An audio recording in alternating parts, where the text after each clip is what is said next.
So the thing that's incredible about Dark Side of the Moon is it really represents a moment in rock music and in popular music where it started to move in a direction almost similar to classical music in the sense of having an album where the entire thing is, all the songs in the album are related thematically, both in terms of musical motifs and in terms of lyrical concepts. It's what some people call a concept album. I think it's one of the, not the first, but one of the first albums, being in 1973, to really take advantage of the music studio as a compositional tool. Right, because they had recorded at Abbey Road with Alan Parsons, right? So they had this huge sound effects library that had not really been utilized that much before, except with the Beatles. So they were in doing sessions almost directly after the Beatles had done the majority of their recording in Abbey Road. And so they're able to go through and find the sounds that are now iconic to the record, like the clock sounds and the money sounds and everything else. And they actually made those things from the archives in Abbey Road, which is really cool.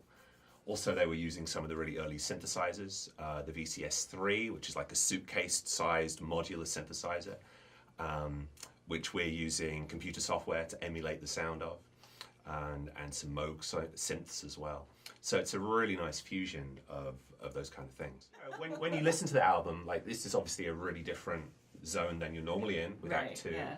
Like, what's exciting, what's challenging, how does it present itself to you? Well, what's exciting and challenging is that you guys let me on the project, and so, that's exciting. But there's a lot of, like I was telling Chris earlier, every time I listen to it, something new comes up at me, and it's, be a different sound I'm hearing, or, something's happening with the vocal part, or, there's, like, two separate things going on. Like Gary was saying, how he has, more than one guitar sound at a time, and how we're going to do that. And sometimes, both keyboard are playing. So like the piano's playing and the organ's playing. So we're just going to have to swap it. Gary's going to take the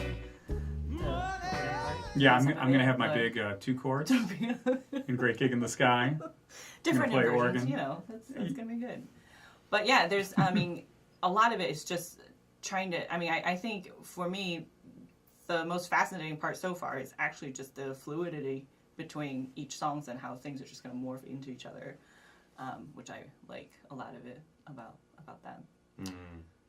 Yeah, it's almost like through composed. Mm-hmm. Right. It's like a song cycle, right. That we... Yeah, of two halves. What makes this performance of Dark Side of the Moon unique is that we are trying to be as faithful to the original recording and the touring production that Pink Floyd did. So we're utilizing, the grand piano and the organ and all of the synthesizers and all of the iconic guitar tones. We've actually gone through the Abbey Road sound library and pulled out all of the sound effects.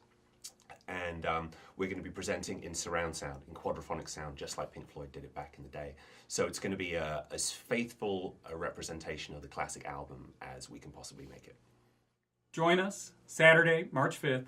7 p.m., Dark Side of the Moon at the Levine Music Maryland campus. Now Josephine and I are going to look at Ableton and the Push 2 to create and control some of the synthesizer sounds from Dark Side of the Moon. Question. The way that the Push works is it's an 8x8 grid. Mm-hmm. It's certainly not the first controller of its kind, but it's definitely at a very sophisticated level, and it does all kinds of things. In this particular configuration, it's set up to be like a keyboard, where the yellow notes are the root notes of whichever scale we're in, and we're just in C major. The tune is in D Dorian, so all the notes line up. And you can see here, if I tap this one, then all the same ones light up. So it's a little bit like a guitar fretboard in some respects, where you've got fourths going up like this, or you could have thirds, or you could have fifths. So it's a monophonic synthesizer, it's just really a couple of oscillators, it's quite a simple sound, but what makes this one kind of nice is it's played with a stereo echo.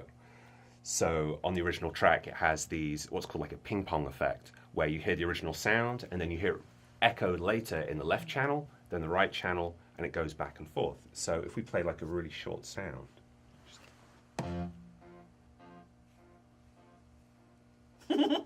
you can hear it bounce back and forth. Yeah. So then when you get into like...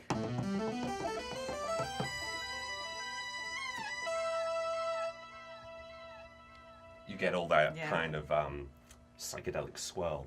And again, we can go in here. I can pick out the ping pong. Delay. And I'll be like, Okay. oh, so this is the delay. That's what creating the echoes. And you can see here all the controls for it. So we can sort of dial in a little bit more of it. And then the echoes are like a lot